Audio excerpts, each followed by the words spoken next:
A paz do Senhor, mulheres. Mas como tem homens aqui, então a paz do Senhor, igreja. Nós agradecemos a Deus nesta noite.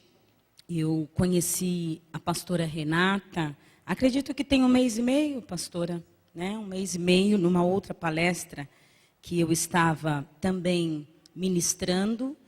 E me sinto honrada de poder estar aqui convosco, conhecendo vocês, mas o meu lado ministerial, eu também sou filha de pastores presidentes, a nossa família, né, juntamente com o pai, ele teve um chamado também da parte de Deus, e ele começou lá nos anos 70, acolhendo almas. E o ministério ele cresceu, é um ministério que está em expansão. E o pai hoje, o Senhor recolheu ele no ano de 2009, mas tem a mãe como a matriarca, pastora presidente, e nós os filhos, eu, a missionária Raquel, o presbítero Cláudio. Então nós ajudamos a mãe. Temos algumas igrejas espalhadas por São Paulo e estamos chegando numa marca de mais ou menos 8.000 membros. Eu com meu esposo, nós também cuidamos de uma das nossas igrejas, na região de Guarulhos, Cumbica, ao lado da base aérea, da aeronáutica. E nós estamos ali já num período de quase 2 anos, ou mais de 2 anos nessa igreja. Mas a experiência que eu tenho em cuidar de obreiros, preparar obreiros, levantar obreiros e lidando com pessoas. Então, a minha profissão, ela é a profissão de psicanalista. O psicanalista, ele tem diferença do psicólogo. O psicanalista, ele tira informação. Ele tira a informação, ele investiga as emoções daquela pessoa e, através disso, ele vai ensinando aquela pessoa também a analisar a si mesmo, se aprofundar. O psicólogo, ele coloca informação. E nem todo psicólogo tem o dever de fazer análise no paciente. Nós, psicanalistas, nós nos preparamos para analisar, para investigar, para descobrir agentes causadores de vários sintomas e fatores na vida da pessoa.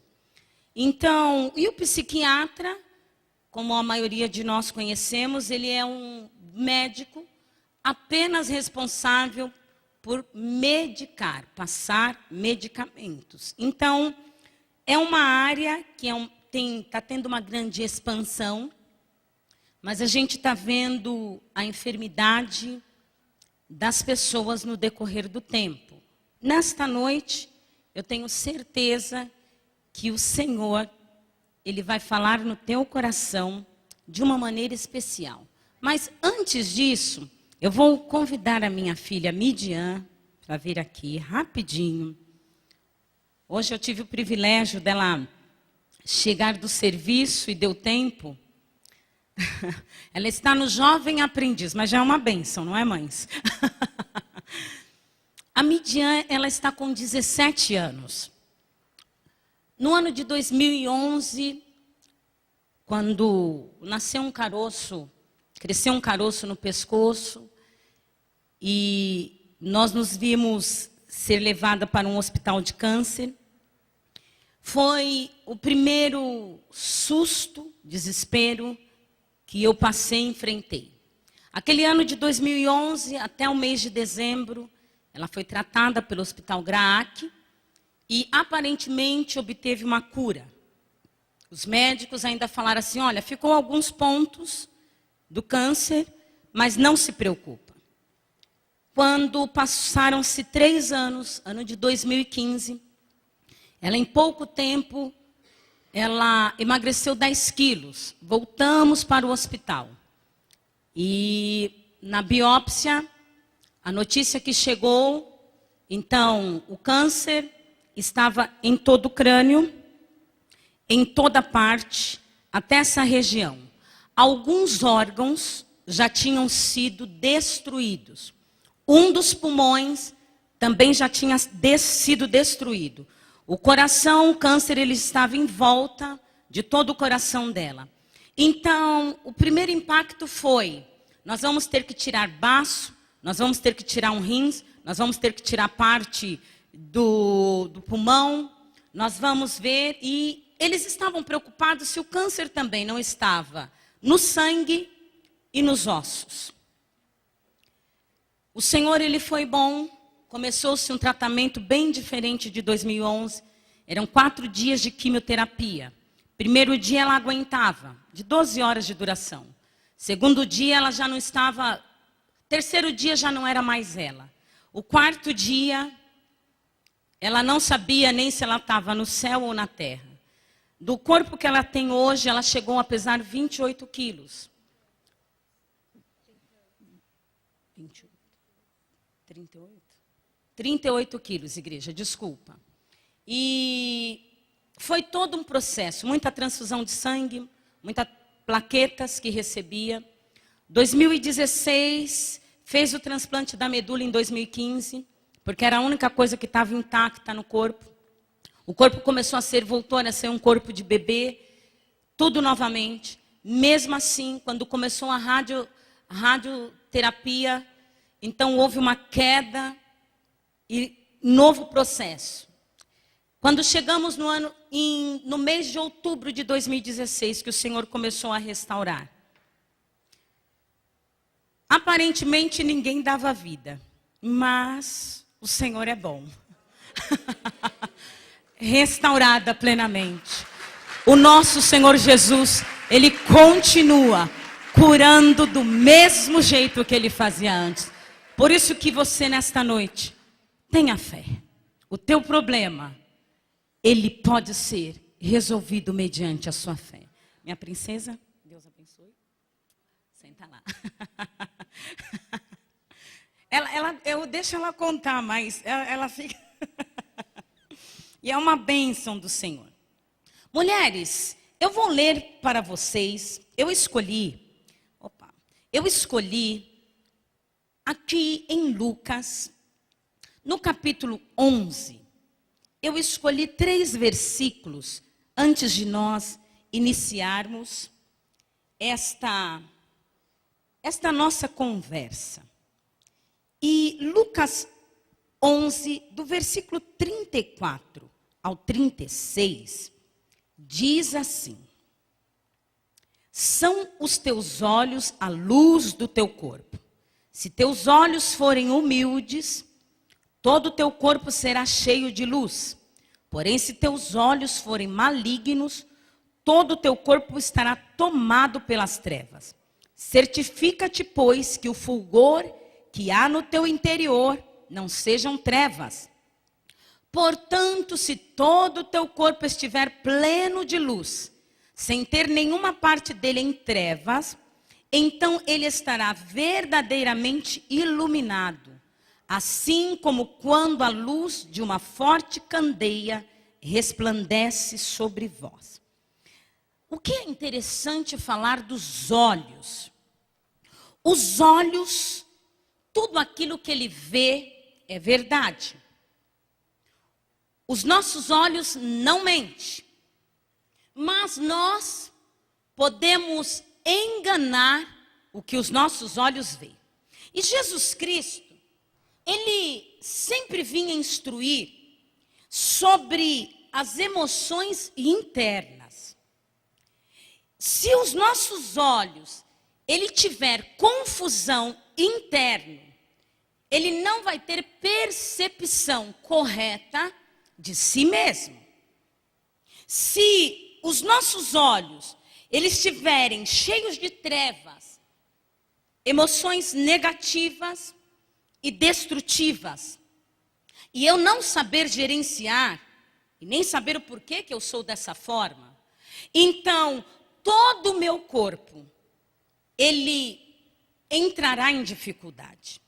E eu, antes de falar dos hábitos, eu quero iniciar falando uma frase. Eu gosto muito de algumas frases. E esta primeira frase que eu vou deixar para vocês é essa: nem tudo é o que parece à primeira vista. Sabe, toda vez que você não souber lidar com as emoções do medo, da raiva e da tristeza, eu vou estar explicando sobre as 4 emoções, uma parte do seu corpo, ela adoece, fica enferma. Então, vamos voltar a um princípio. Todo ser humano, quando nasce, já nasce implantado no seu sistema cerebral 4 emoções. Nós vamos nascer com elas e morreremos com elas. São as emoções da raiva, do medo, tristeza e alegria. Por que nós precisamos dessas emoções? Porque cada uma delas vai desenvolver em nós sentimentos. Então, emoção, ela é aquilo que está em nós no mais profundo. Quando ela se transforma em sentimento, é aquilo que nós acabamos colocando do lado de fora. Então, o que será que tem acontecido com você? Por exemplo, toda vez que ficamos com raiva, adoece-se o fígado. Toda vez que você tem problemas na região respiratória, pulmão, rinite, sinusite, enxaqueca, dores de cabeça contínua, significa que a emoção do medo, da tristeza, aliás, ela está desestabilizada. Então, a tristeza, ela mexe com a região, as vias respiratórias. A forte angústia, toda vez que você está angustiado, vai atacar o seu estômago. Então, a pessoa tem gastrite, tem queimação, tem refluxo. Quando você está com estresse, o estresse, que é a raiva, sempre ataca o coração. Desacelera, ou acelera, ou mexe na pressão arterial. E o medo, ele é o responsável pelo mau funcionamento dos rins. Eu preciso dizer uma outra verdade para vocês, que eu vou mexer bastante com a sua mente nesta noite. Toda doença é psicossomática. Hoje em dia, o que mais se fala? Olha, é uma coisa geral, em reportagem, na mídia, nas revistas. Olha, isso é uma somatização. Então a gente precisa entender o que é esta palavra. Somato significa no grego corpo, psico, mente. Então, a parte da nossa mente, que é o lado límbico, que é a emoção, transfere toda a emoção, sentimento mal resolvido ou acumulado para o nosso próprio corpo. Toda emoção no percurso da sua vida, da sua história, que se acumularam ou que são questões problemáticas e mal resolvidas, o sistema límbico, que se encontra bem aqui, as nossas emoções, transfere tudo para o nosso corpo. Então, esta noite é uma noite em que você vai começar a rever sobre si mesma. Nós não estamos aqui para cuidar do outro. Você está aqui nesta noite porque você teve uma preocupação com o seu próprio eu. O eu vou tocar neste ponto, não vou me aprofundar. Existem também o estudo sobre isso.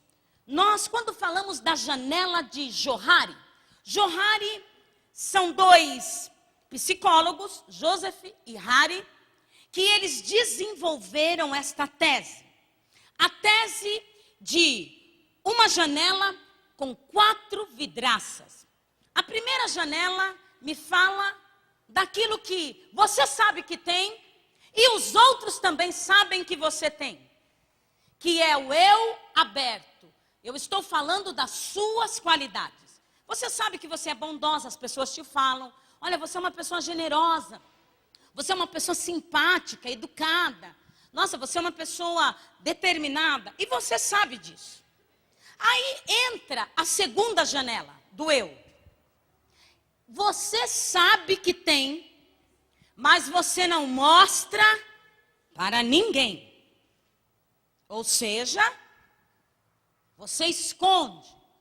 É aquela pessoa que é ciumenta, mas diante das pessoas, ela é uma pessoa tranquila no relacionamento.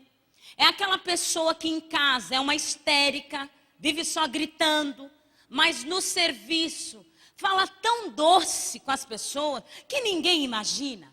É o nervoso que sempre se considera dócil, porque você não mostra os seus defeitos para ninguém. Você não quer que as pessoas saibam do jeito que realmente você é. Aleluia! Me entra a terceira janela. A terceira janela, as pessoas sabem quem você é, mas você não admite. Uau! Esse é o eu cego. É o teimoso que fala, não sou teimoso. É o falante que fala, não, eu não falo demais. É o criticador que fala, não, eu não sou crítico. É o negativista que fala que não é negativista, mas todo mundo vê o seu defeito, menos você.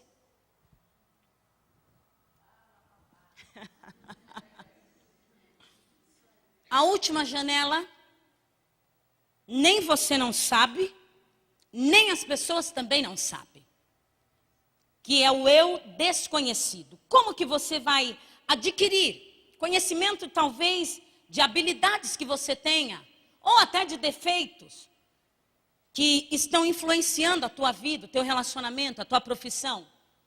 Vai ser através de você ouvir a palavra, porque o Espírito Santo, ele é o responsável de mostrar para nós aquilo que nós não conhecemos sobre nós mesmos, através de terapia, através de leitura, através de ouvir pessoas sábias, você vai aprender sobre você. Por isso que nesta noite o Espírito do Senhor me trouxe neste lugar. Porque aqui existem muitos corações para serem trabalhados. E eu vou começar a tocar em outros pontos, antes de falar dos hábitos. Os hábitos, mulheres, eles vêm através das emoções que estão em mim. Qualquer emoção, medo, tristeza e raiva em desequilíbrio, por causa da infância, por causa do início da adolescência, por causa do casamento, por causa de enfermidades que surgiram, por causa de uma vida financeira. Então, pode a coisa mais simples, essas emoções elas começarem a entrar em desequilíbrio. E o que é interessante, que o ideal é você aprender a lidar com as suas próprias emoções. Quantas pessoas que querem ser conselheiras do outro, só que como nós falamos desse eu fechado, os defeitos que a pessoa tem, ela mesma não acredita em nada do que ela fala para os outros. Ela é uma pessoa totalmente negativista e pessimista consigo mesma. Então, é a emoção da tristeza que está em desequilíbrio. Eu vou mexer um pouquinho mais com vocês, eu vou fazer uma pergunta. Uma pessoa depressiva, ela é movida por qual emoção? Medo, tristeza, raiva ou alegria?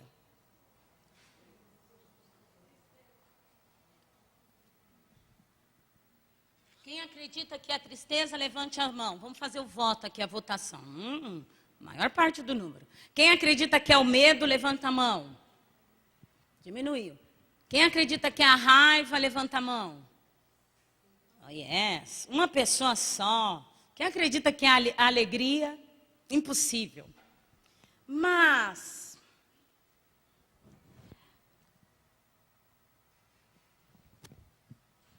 por incrível que possa parecer, todo depressivo tem raiva. Todo depressivo é raivoso. Ele tem raiva, esta pessoa tem raiva, uma raiva que ela é canalizada sempre internamente.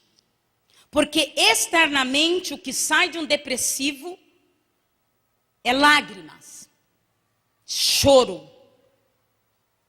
Mas, se formos analisar, e o que eu estou falando é análise desde Freud, muitos psicanalistas e psicólogos com o mesmo parecer, muito estudo.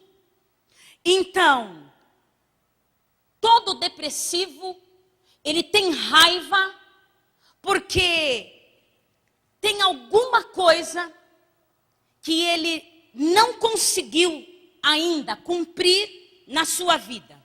Seja a palavra felicidade, alegria, bem-estar, um objetivo ou uma conquista não alcançada. A frase que eu quero que vocês mais guardem na sua mente é que nada é o que parece à primeira vista. Diante dos seus olhos, não se firme já na primeira informação. Você tem que fixar os teus olhos para você enxergar o que precisa ser enxergado. E eu não estou falando aqui para você usar os seus olhos no outro. Em primeiro lugar, eu estou falando que você precisa olhar os olhos através de tudo que acontece dentro de você. Os olhos que nós temos, a primeira coisa que ele faz por mim é fazer eu me enxergar, eu me ver no que eu preciso. E enquanto eu for um eu cego, eu também serei um eu cego para enxergar o outro. É por isso que Jesus, ele me leva agora na passagem de São Mateus, capítulo 7. E ele vem nos dizer, mas quem é você? Para você ver um cisco no olho do outro, na vida do outro. Sendo que você não está enxergando a trave que está no seu eu cego. Jesus estava falando de um eu cego.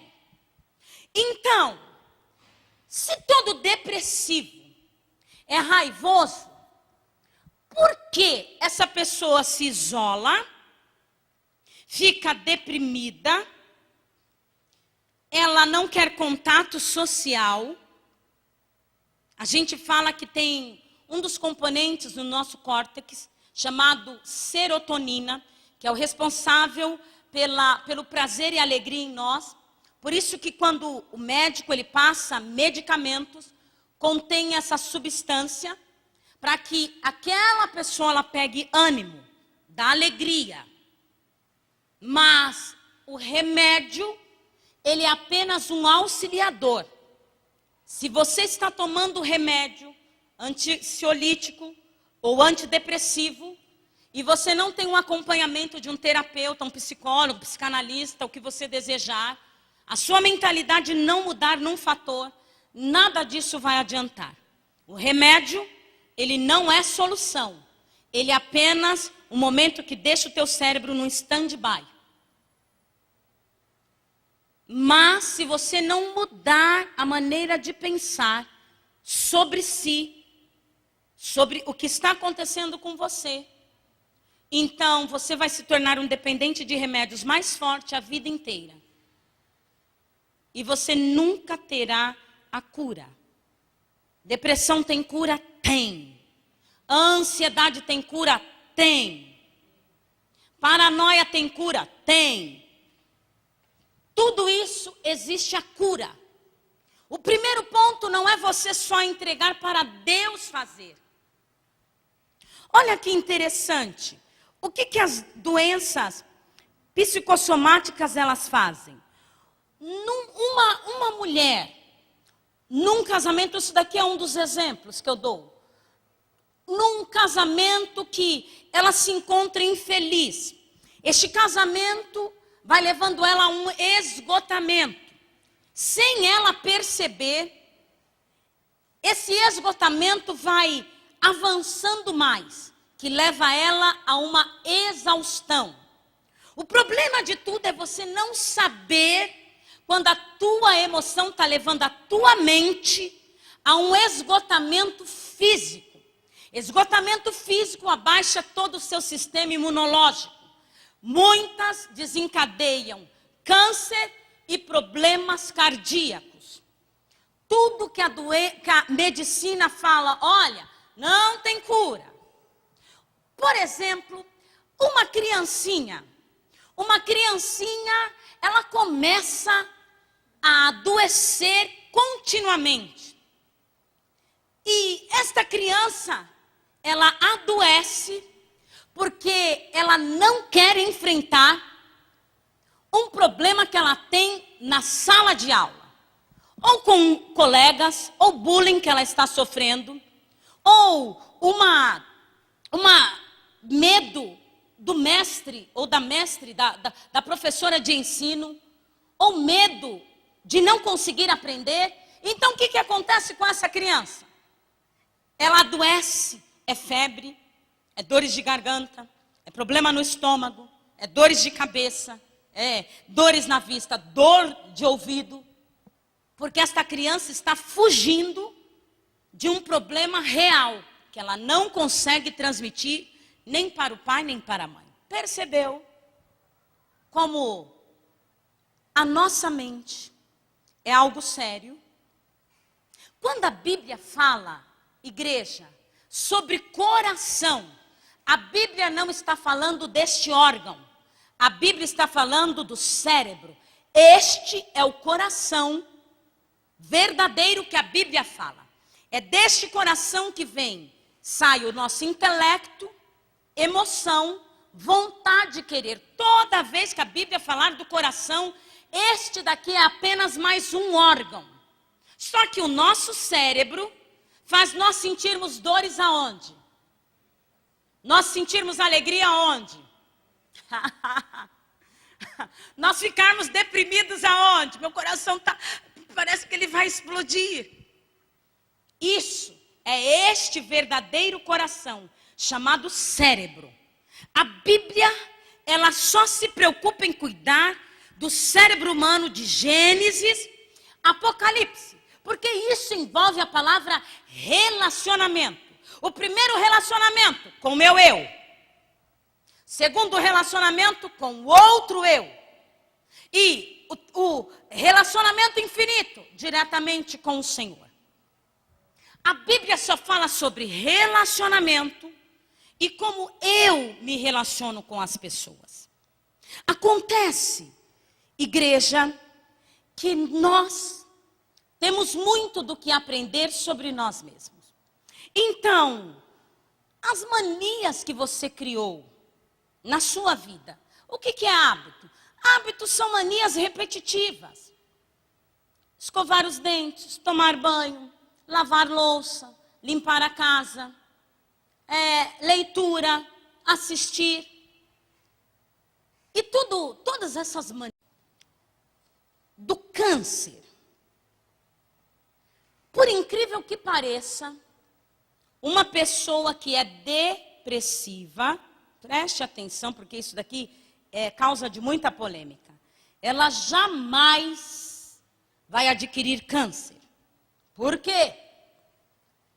Porque a pessoa que adquire essa doença, câncer, que desenvolve, geralmente são pessoas que não sabem dizer não, pega toda a responsabilidade e joga nos seus ombros. O filho casa, o pai ou a mãe estão lá, pagando as contas dos filhos. Os filhos geram filhos, aí os avós começam a cuidar de todos aqueles netos. E os avós levam para a escola e traz, e faz comida, e acompanha na leitura, na lição. Os pais, eles estão trabalhando. A tal da transferência de responsabilidade é uma das coisas mais comuns no meio das famílias. O que nós temos visto, mulheres? E eu preciso dizer para vocês, nós precisamos mudar a nossa mentalidade. É a mulher que gera filho e filha. O que tem acontecido com esta geração? Esta geração, se a mulher teve uma filha, vamos dizer um casal de filhos. Então a mulher, quando a filhinha vai crescendo um pouco, aí já começa a trazer a responsabilidade da casa para a filha. O filho está lá, jogando no videogame, brincando de bola na rua. E a menina que somente ela, que está aprendendo a lavar, a passar, a cozinhar. E por que não fazer isso também com o filho? Por que será que você hoje sofre com o esposo que você tem? Quem será que foi a responsável por fazer esse homem crescer desse jeito? Sem ter responsabilidade nenhuma com o esposo agora, na sua vida. Foi a mãe dele. Então, mulheres, hoje é noite de mudar a maneira de pensar. Você tem filho e filha, ótimo. Chame os dois, vem ajudar a mamãe a cortar a cebola aqui, filho. Filho, enquanto isso você faz aquilo, minha filha. Porque você está preparando ele para ser alguém com compromisso e ter dedicação. Por que os casamentos hoje estão do jeito que estão? Porque as mães faziam de tudo. Se você é uma esposa, que você tem um marido, que você tem que fazer tudo por ele, ele escolheu alguém, você foi a escolhida, parecida com a mãe dele. E se você é a mãe que faz tudo, não, eu faço tudo, eu limpo, os jovens tudo preguiçosos, os adolescentes tudo engordando, as nossas adolescentes hoje é pneuzão para cá, pneuzão para lá, porque só estão lá com o celular assim, ó. E você como mãe fazendo tudo. Se o teu filho, quando ele crescer, ele vai arrumar alguém com a tua característica. E aquela esposa, ela pode aguentar até por um tempo. Por que os casamentos estão se desfazendo? Porque as mulheres de hoje são bastante imediatistas. Como elas falam, a fila anda. É tudo a fila anda. Você não quer, tem quem queira. Porque você não me valoriza. Só que isso, aí esse casal já gerou um filho, uma filha. E eles vão se repetir nos mesmos erros do pai. Talvez nesta noite, a emoção que você acha que tem não é sua. É apenas uma tradição familiar. Você ama alguém do jeito que a sua mãe amou ou ama o seu pai. Tradição familiar é uma das coisas mais difíceis da gente perceber. Muitas vezes a nossa maneira de pensar não é a sua maneira verdadeira. Você cresceu e adquiriu o comportamento das pessoas que te criaram. Não sei se foi seu pai, a sua mãe, se foi seu tio, a sua tia, avô, avó, não importa. Você adquire o mesmo comportamento de se relacionar e desenvolver as emoções aí dentro das pessoas que te criaram. Por causa disso, eu quero até continuar e falar um pouquinho que as nossas emoções, elas são responsáveis por você caminhar na sua história ou por você estacionar. Talvez o que você tem carregado até agora é que o problema de você ser assim é por causa da família que você nasceu. É por causa do que fizeram com você um dia. É por causa da sua infância. É por causa que as pessoas, o teu pai, a tua mãe não te valorizavam. Você pode ter uma lista e dizer para mim muitas coisas, mas eu vou ter que ir arrancando toda a informação de você, até que eu mostre para você a sua verdadeira escultura, que é a minha responsabilidade como uma psicanalista. Eu vou arrancando tudo, vou tirando tudo que está acumulado. A palavra recalque, recalque significa toda emoção ou situação acumulada ou reprimida. Sabe quando você tem uma caixinha pequena, mas você quer colocar um monte de coisa? Só que aquela caixinha começou a estufar, mas mesmo assim, você ainda aperta aquelas coisas e você quer que aquela tampa se feche. Mas ela já começa a ficar um pouco levantada. Reprimir é sufocar. Nesta noite, o que é que tem sufocado a sua alma?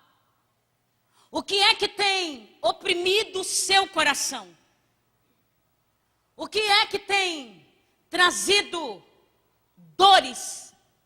Tem pessoas que têm estágios ou um estado de dor.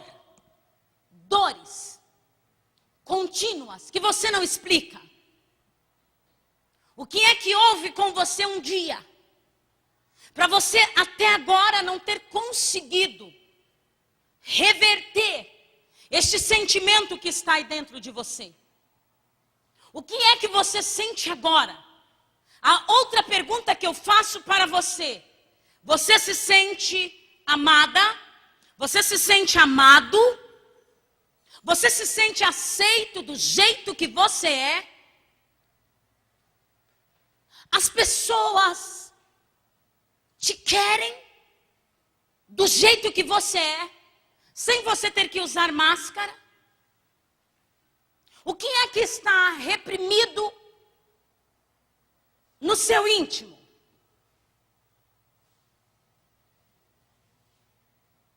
Muita surra que você levou na infância? Xingamentos? Violência verbal? Quantos pais, e eu estou falando aqui para todos nós, sem perceber, tem uma violência verbal? A criança tem dificuldade, cada um, o cérebro, todo cérebro é inteligente, inteligentíssimo. Mas cada um, ele tem um procedimento para se desenvolver.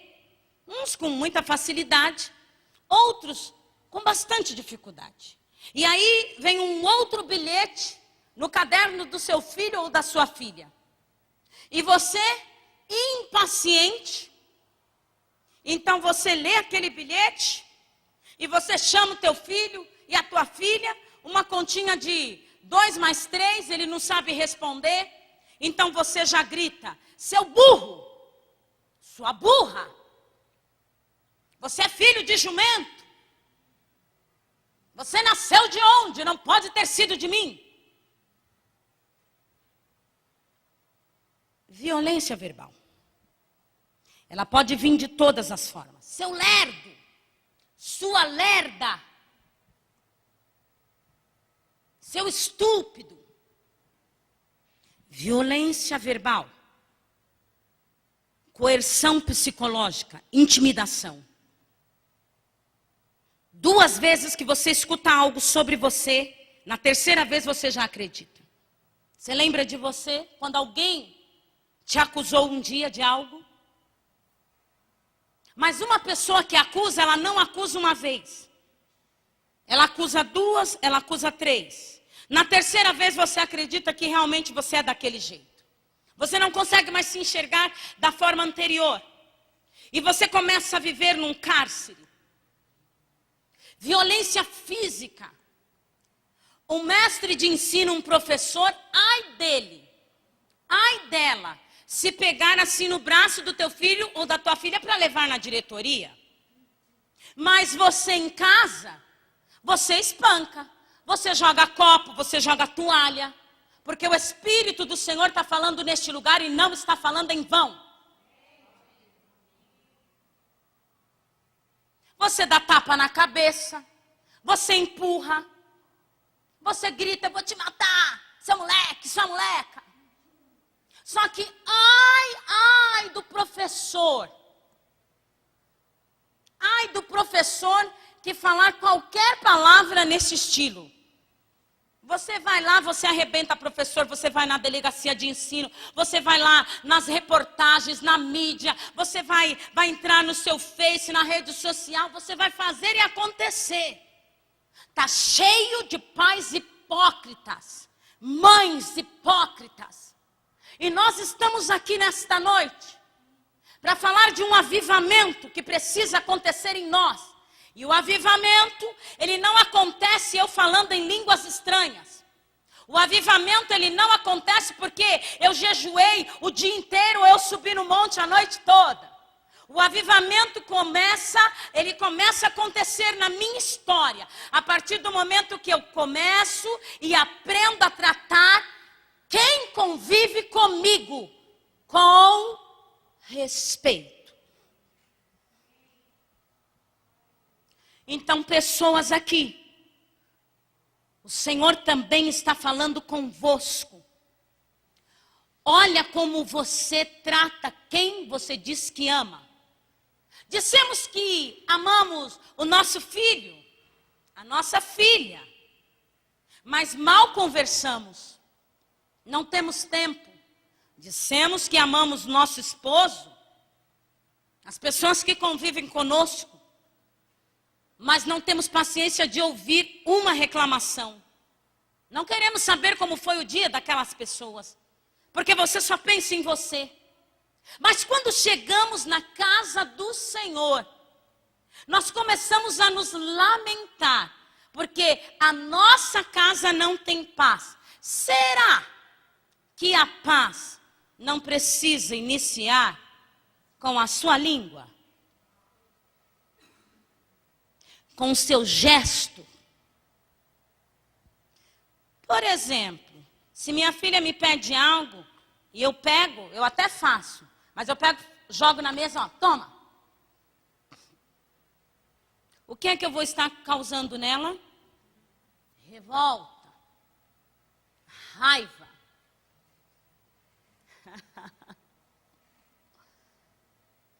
Temos que voltar a olhar o princípio das coisas. E por que estamos assim? Porque estamos infelizes, frustrados, desgostosos. Falando, toda emoção, igreja, elas no seu limite, elas fazem bem para nós. O medo é aquela emoção que todos nós sentimos, mas ela nos dá limite. Você não vai se arriscar, você não vai se precipitar. Mas o medo, no descontrole, então, ele vai gerar grandes dificuldades com você e no seu relacionamento. quais são, eu vou falar apenas algumas, e vou focar nelas. Quais são os sentimentos que a emoção do medo em desequilíbrio pode desencadear em alguém? Insegurança. Incapacidade. A pessoa não se sente capaz de nada, inferior. Comodismo. Preguiça. Não tem força, não tem atitude.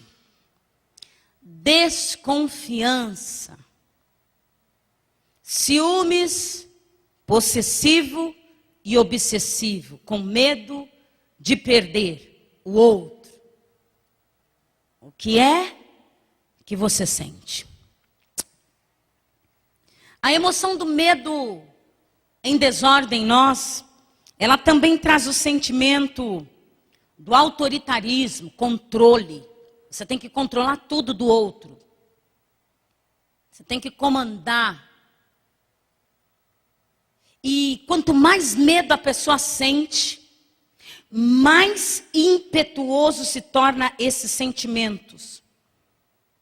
Sufocando filhos, filhas, o relacionamento. Não é o amor que afasta as pessoas, mas esta emoção do medo, se você não aprender a se controlar, você vai acabar sozinho. Não é o demônio que está no teu relacionamento. O medo, ele traz paranoia. Ele traz delírio. Real ou imaginário. Mas por que você chegou a esse horário? Aí o teu filho até te fala, não, mas eu estava lá. Mas você estava mesmo? Mas quem é esse Joãozinho? Eu não sei se é o mesmo Joãozinho que você está falando para mim, porque eu não sei. Você gera também, como mãe, nos seus filhos, um desgosto por você não confiar. Então, o que é que tem saído de você? Se a emoção do medo, e como nós aprendemos aqui, que o medo são responsáveis pelo mau funcionamento da bexiga, dos rins. A emoção, o que essa emoção tem causado na sua vida? Você tem medo de arriscar uma nova profissão? Que o medo, ele traz a covardia. Você tem a timidez? Quem é governado pelo medo, carrega a timidez. Todo tímido tem medo de não ser aceito. Se ele falar alguma coisa, se tiver uma atitude, o tímido, ele vai numa festa e passa ali, as pessoas servindo, o tímido, ele tem medo de pegar 2 vezes algo. Ele tem medo de não ser aceito. Então, o medo no desgoverno, imagine um lar que vive sobre o ciúme de posse. Então, posse é meu. E obsessão, ninguém mexe. Quem mandou você tirar do lugar? Tá assim, é assim. Obsessão. Um lar que existe o ciúme é um lar que ele tem acusação e contra-acusação. Imagine uma pessoa viver com um acusador, dia e noite. E o acusador, depois eu vou entrar nessa parte que vem com a emoção da raiva, que a pessoa também, ela se vitimiza. E toda vítima também persegue. Eu sempre falo para os nossos líderes, pastores, e eu falo para os pastores, pastoras deste lugar, quando o membro chega até você para dizer sobre alguém da família, não caia no erro de você tomar as dores daquela pessoa e você acreditar que o outro realmente é o problema. Na maioria das vezes, a pessoa que reclama, ela é o monstro da casa e o outro é a vítima. Ela vem e se vitimiza. Preste atenção, porque estamos falando hoje de tirar as máscaras. Nada é o que parece à primeira vista. Aí o pastor ou o líder, os conselheiros, abraçam aquela causa e vocês oram. E oram. E a campanha de 21 dias de oração. E vamos fazer agora de 40. E nada do negócio se resolver. E como que está o Zezinho em casa, minha irmã? Ah, pastor, pastora, só Jesus na causa. Mas o problema nunca foi o Zezinho. Quando as pessoas chegam até mim e começam a me falar do outro da casa, eu não convivo. Mas eu começo a observar as palavras. Começo a observar mais. Nem todo demônio sai com oração. Tem muito demônio que sai quando a gente coloca a casa em ordem. Será que um filho rebelde é o demônio que está nele? Ou é o pai ou a mãe que tem que começar a dar limite? E se quiser ir na delegacia, vai. Ah, porque os filhos estão agora assim, né? Eu vou lá, vou te denunciar. É a tal da lei dos direitos humanos. Mas filho dentro de casa, se tiver que ter uma varinha, né, Mídia? Só umas 2 vezes, né? No bumbum, né? Para nunca mais. Mãe, só quando a senhora me olha. Sabe por quê? O Senhor te deu autoridade como pai e como mãe. Então tem coisa que não é oração. É você ter a atitude. Parar de ter medo e transferir responsabilidade para Deus. E você começar a agir aonde precisa agir. Tem que colocar ordem, então coloca a ordem. O Senhor está dando resposta nesta noite aqui. Aleluia. Olha só. Falar da emoção da raiva.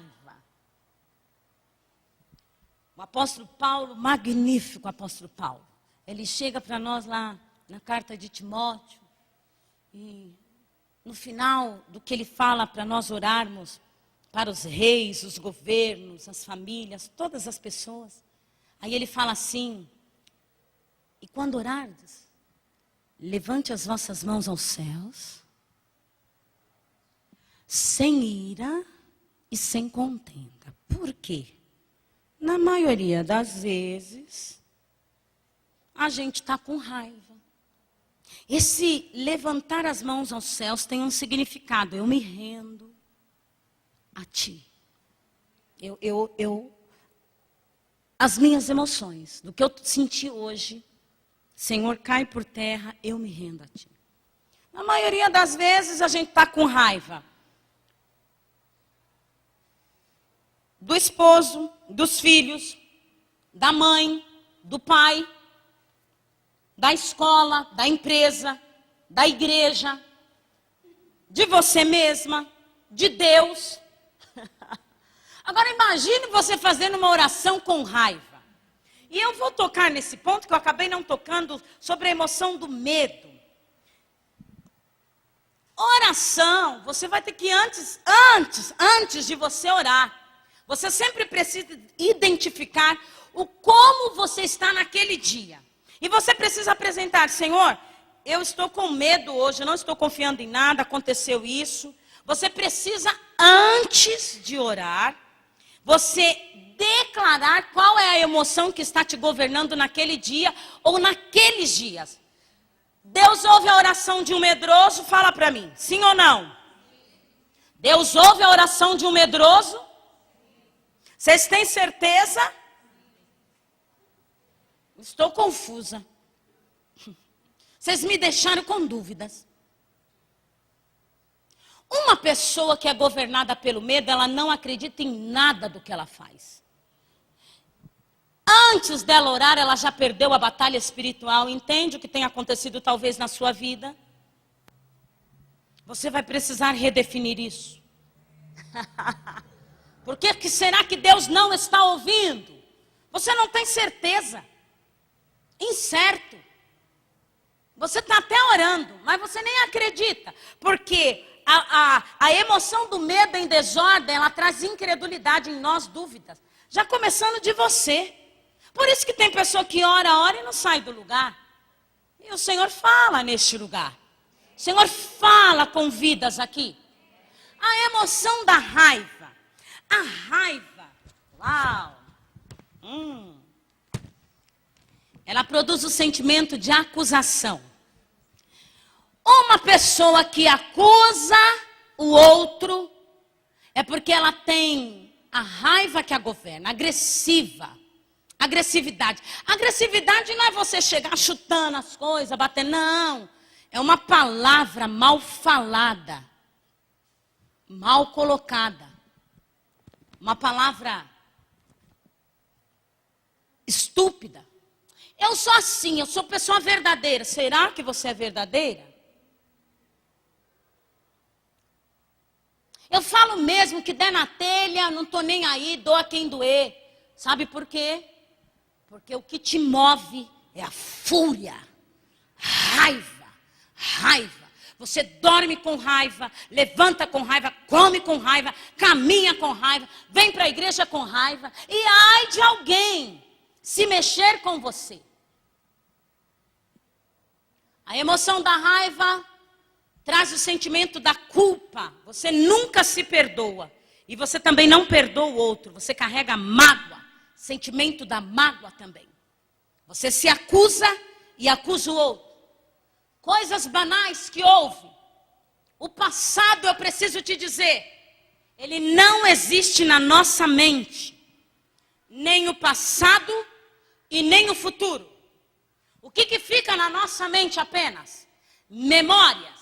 Mas o que você carrega com a palavra passado? Você carrega sentimentos negativos junto com ele. Então você revive. Isso é mágoa. Reviver uma dor que não tem fim. A raiva, ela traz o sentimento da revolta, da ira, do ódio, da vingança. Pessoa vingativa. Fez, me aguarde.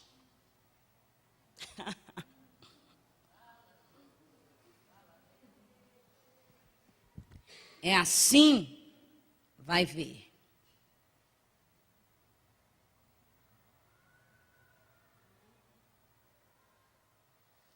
Olho por olho, dente por dente. A pessoa raivosa, ela tem uma língua criticadora e não verdadeira. Você se considera uma pessoa verdadeira? Pode provar para mim? O que te governa, pessoa que só sabe criticar. O criticador, ele é engraçado. Ele não sai do lugar. Ele não faz nada por ele.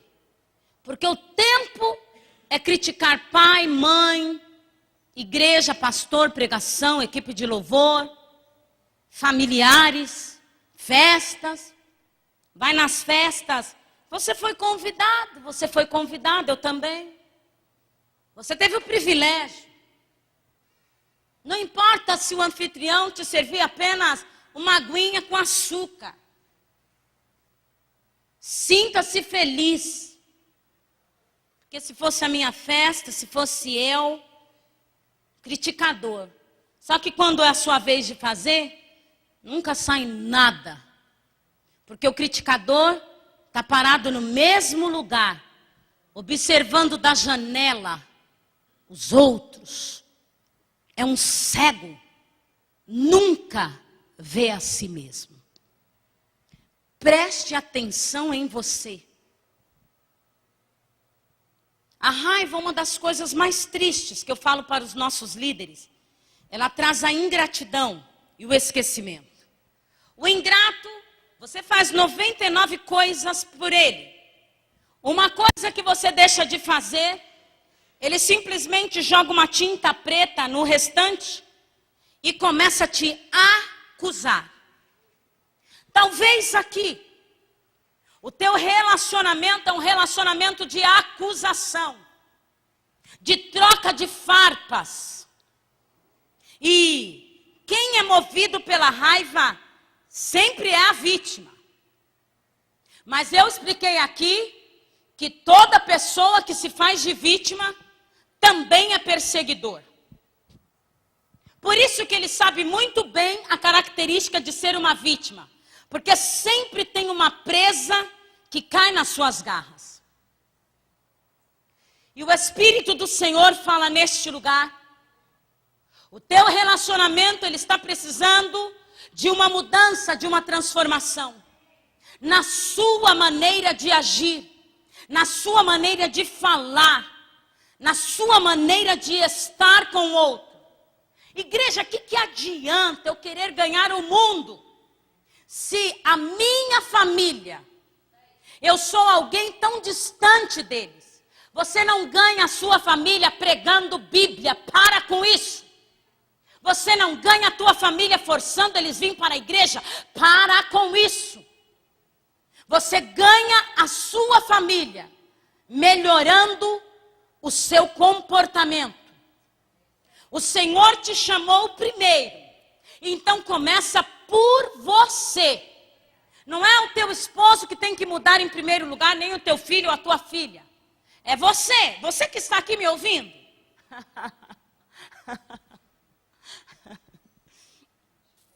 Nós não gostamos, é o outro. Eu olho na janela, é o outro que está fazendo. E eu sou a vítima. Oh, Espírito Santo. Nós estamos vivendo uma era de libertinagem. Como que você tem educado o seu filho e a sua filha? No comportamento sexual. É para quem fazer isso? A igreja? A escola? Olha como estão as nossas escolas. Os partidos comunistas, escondidos, implantando sexo livre, opção sexual livre. Ah, você é mulher, mas se você quiser ser homem, pode ser. Não existe mais isso. Ah, os teus filhos não é só seu, pode ser de todo mundo. O governo desta terra ainda se encontra nas mãos da igreja do Senhor. Enquanto o Espírito Santo estiver aqui juntamente com a igreja, ainda que tenham essas leis, ainda que tentam implantar essas leis, sempre vai ter barreira, porque a igreja de Cristo continua na terra. Você é igreja de Cristo, tem autoridade de Cristo, tem sabedoria de Cristo, e você cuida assim dos seus filhos. A nossa mente, ela é totalmente sexual, igreja. Porque Deus nos deu uma mente, um cérebro, um coração, para Ele reproduzir. E não viver só, viver sempre com alguém. Então, não querer tratar da palavra sexo numa igreja, nunca falar sobre isso, é nós, igreja, estarmos fugindo de uma responsabilidade. Nós não estamos querendo assumir. E eu louvo ao Senhor que Ele me dá esta coragem com sabedoria para falar sempre alguma coisa a esse respeito. Igreja, falando da emoção da tristeza. A tristeza é algo engraçado. Interessante que o depressivo, ele pode ter a tristeza externada, mas não interna. Porque a tristeza, geralmente, pessoas que são muito alegres, generosas, carismáticas, elas escondem, como um palhaço, esconde a sua dor. Elas abraçam tudo. Elas decidem enfrentar todas as coisas muitas vezes. Mas no profundo do seu âmago se encontra a dor da amargura. A alma amargurada é uma alma que sofre. E o interessante da tristeza, ela traz dor. Dor no corpo, dor na alma, dor no estômago, angústia, que são sentimentos, desânimo, pessimismo, desgosto. Você tem prazer na sua vida? Você é uma pessoa feliz? Você se sente feliz? O que é felicidade? Felicidade é bem-estar interno. É a mesma, eu tirar a palavra felicidade e trocar ela por autoestima. Porque agora autoestima é a palavra mais falada. Autoestima é felicidade, bem-estar interno. Nós temos ouvido também uma palavra que ela se tornou muito forte, se chama resiliência. A pessoa resiliente, ela é uma pessoa que ela demonstra um equilíbrio entre a mente e o corpo, mediante as situações. E essa pessoa resiliente, ela acaba não prejudicando a si mesma. E tem pessoas que não entendendo essa palavra, eles falam muito para mim, eu sou uma pessoa resiliente. Aí não precisa nem mexer muito, você vê que não tem resiliência nenhuma ali. Tá tudo, o negócio está tudo bagunçado. Agora, imagina. Quando nós falamos da palavra saúde. Saúde, vocês acreditam que é uma pessoa que...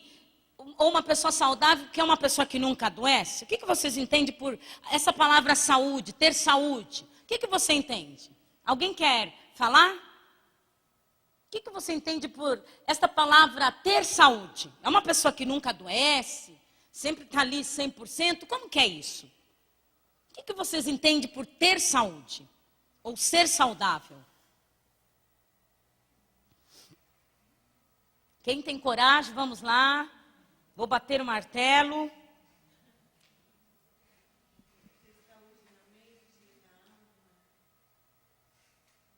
Mas uma pessoa que tem saúde, ela adoece?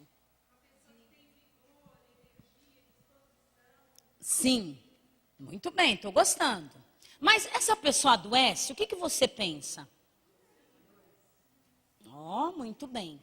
Então, saúde não quer dizer uma pessoa ausente de doença.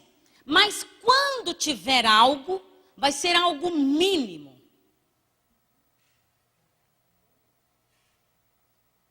Uma gripe, uma febre, uma dorzinha na pontinha do pé, nada que vai prejudicar a si mesmo.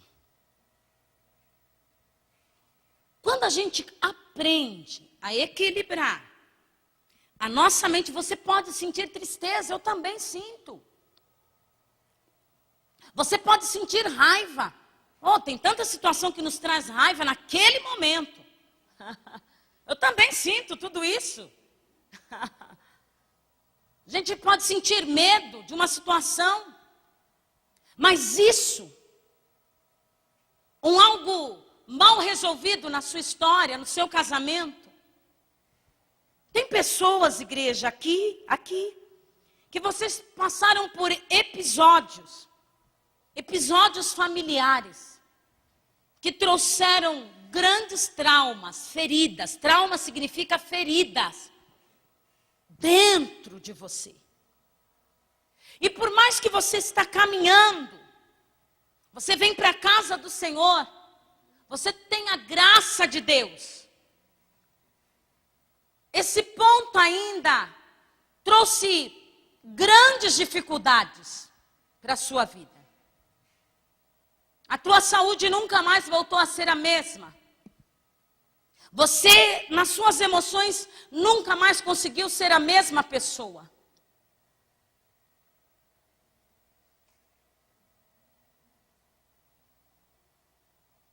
Você não consegue, por causa desses episódios, conquistar. E você começa a carregar a frustração. Essa palavra frustração que vem da raiva, ela é terrível. Qual é a sua idade? O que você acha ou pensa que já passou, que você não pode conquistar mais, que você não consegue mais, que você já perdeu? Quando eu falo desse ponto chamado ansiedade, a ansiedade, ela vem do medo, muito medo. A pessoa que tem medo, preste atenção, ela sofre com muitos problemas nos pés. Se ela anda, ela bate o dedo. Se ela anda, ela vira o pé do nada, num espaço liso. Ela cai, trinca os ossos. Os pés vivem com problema de circulação, inchaço, dificuldade para andar. O que isso está dizendo sobre você? Que você tem medo. Os nossos pés significam direção que eu tomarei na minha vida. O meu caminhar, ele mostra como a minha mente é nas decisões que eu faço. Algumas pessoas, eles andam mais com os pés para dentro, medo. Outras pessoas, elas andam com os pés assim, são pessoas que elas são abertas, mas também muito precipitadas nas decisões. Outras pessoas, elas já andam corretamente. Então, são pessoas que elas são muito equilibradas e respeitam muito o espaço de cada um. E quando elas tomam decisão, elas têm aquela certeza, convicção. Tem aqueles que andam com o pé arrastando, como se ele levanta a poeira. Então, são pessoas que elas precisam sempre grudar em alguém. Elas nunca tomam uma decisão sozinha. Quem será que é você nesta noite?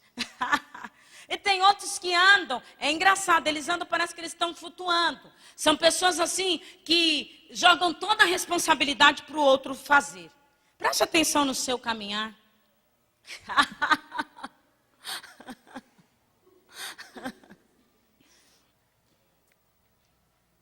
Aleluia. Se coloque de pé, mulheres. A emoção da alegria. Tudo na emoção da alegria é bom. Porque é através da alegria que nós geramos o amor, sentimento do amor, da afirmação, do arrependimento. Pastora, se vocês quiserem louvar, não sei qual louvor que vocês vão escolher. A alegria, ela gera empatia, bondade, autocontrole, paciência. Todos nós também temos a alegria, viu? Você tem aí. Bom humor, positivismo, fé, convicção. Sabe uma das coisas que eu aprendi? Eu não era assim, viu? Eu era depressiva, muita raiva eu tinha e medo. Mas uma das coisas que eu tenho hoje, que eu carrego hoje comigo, convicção do que eu falo, do meu tratamento para com cada um de vocês, do que eu quero, da onde eu estou caminhando para chegar.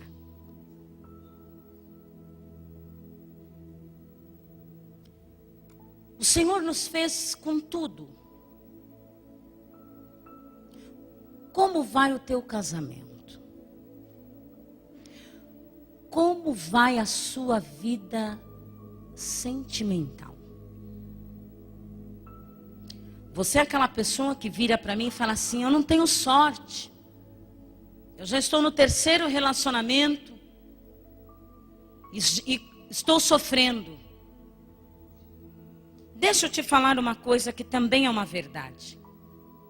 Do jeito que é o seu eu, vai atrair outro semelhante a ele. Do jeito que é o meu eu, atrairá outro semelhante a mim mesma. Esse ditado que eles colocaram da química e da física, que os opostos se atraem, isso daí só serve para química e física, as leis da química e física. Mas as leis do relacionamento dita a Bíblia. E todos os estudiosos contemporâneos do mundo, que o eu semelhante sempre ficarão juntos. Por que nós não entendemos um relacionamento ou um casamento em que os dois brigam? Tem relacionamentos que eles até se agridem, verbalmente ou fisicamente, mas nunca se separam, porque são eus semelhantes. Quando um desses eus, ele passa a enxergar a si mesmo de outra forma, jamais ele vai ficar com aquele outro eu se ele não mudar também. O que então está acontecendo com você? Como é o teu relacionamento com os seus filhos? O problema está em quem? Você sabia que os nossos filhos, eles são exatamente iguais a nós? Então seus filhos e filhas são exatamente iguais a você? E eu preciso finalizar aqui dizendo sobre a palavra projeção. Projetar é eu transferir o que eu sou para o outro, para que eu não encare a mim mesma. Então a culpa é que a minha filha é uma rebelde, o meu filho é um folgado, meu esposo não faz nada, minha família, só que sabe o que você está fazendo? Você está projetando os seus defeitos. Você tem os mesmos defeitos, só que você tem um outro tipo de reação, mas você tem os mesmos defeitos. Projeção é algo negativo. Então eu transfiro para o outro, para que assim eu não sinta a dor de ver a mim mesma. Você tem colocado a culpa em quem então? No seu pai, na sua mãe que não te compreende? No mundo que não te dá oportunidade? Porque se alguém me enxergasse na igreja, né? Eu faço melhor, eu decoro melhor, eu canto melhor, eu prego melhor.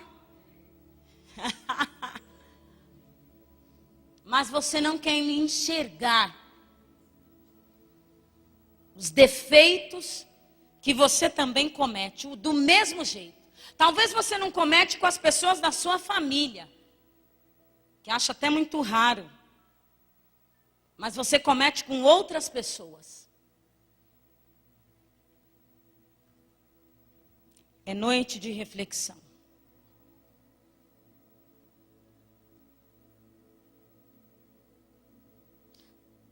Se tirar a máscara, a sua máscara, o que é que eu vou ver por detrás da sua máscara?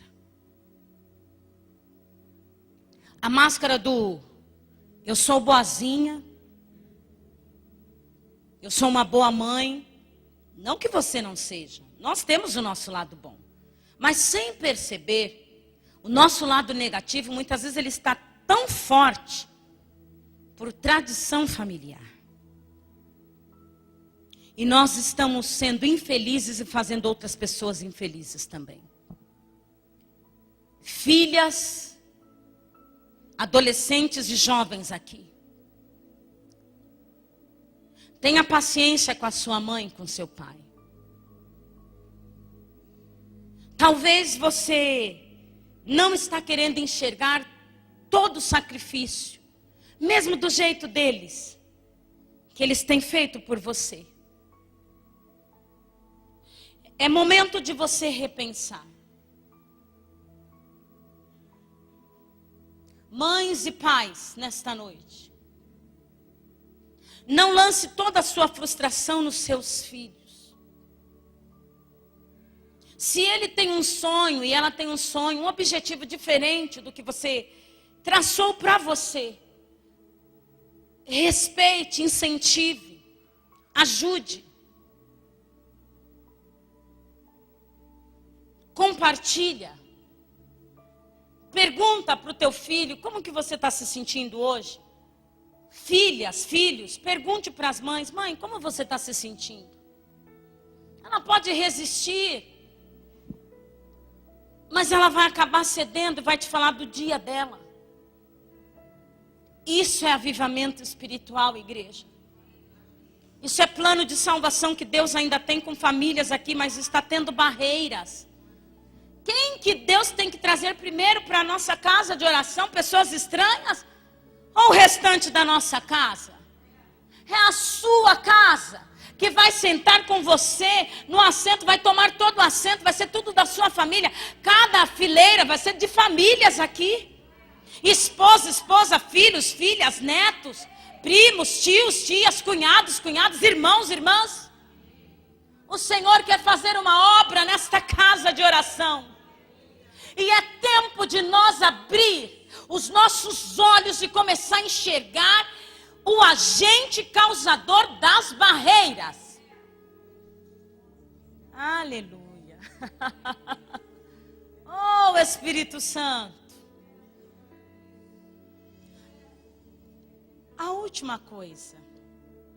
Uma pessoa que ela é muito generosa, preste atenção, que ela é humanitária, que ela ajuda a todos, ela carrega na maioria das vezes dentro dela culpa e acusação. Por algo que fez, por alguém que a acusou,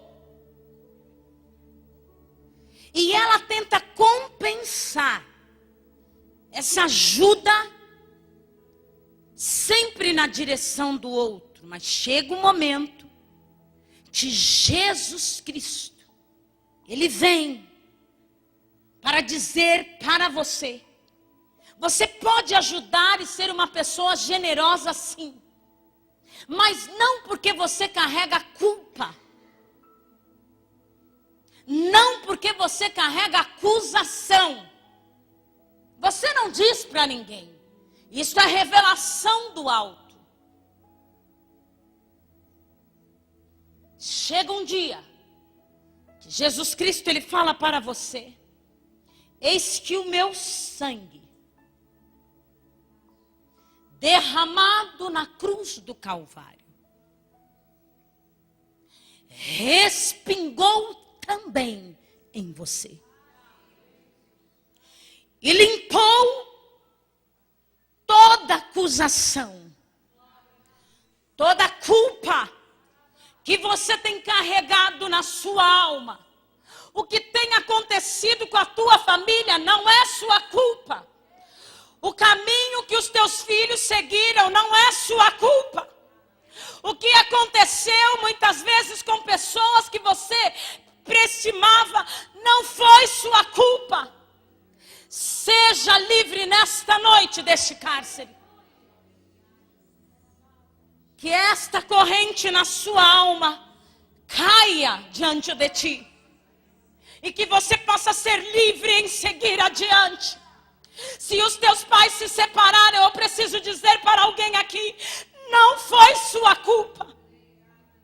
Não foi porque você nasceu. Por que é que você tem carregado isso até agora? Diz o Senhor neste lugar. Aleluia. Seja livre.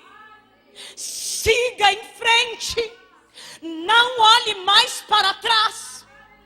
O Senhor é contigo, Ele vai adiante de ti, Ele abre os teus caminhos, Ele traz algo novo, Ele cura as feridas, Ele traz a alegria e a justiça desce sobre a tua vida. Chega desse sofrimento, chega de ser torturado por Satanás, porque ele usa as nossas emoções em desequilíbrio para atormentar a nossa consciência. Mas a tua consciência nesta noite, ela é livre, ela é limpa.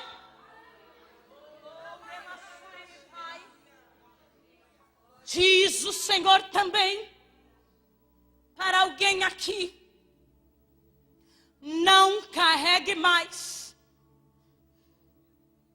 o que aconteceu, na época que aconteceu, e você pelo desespero, você tomou aquele remédio,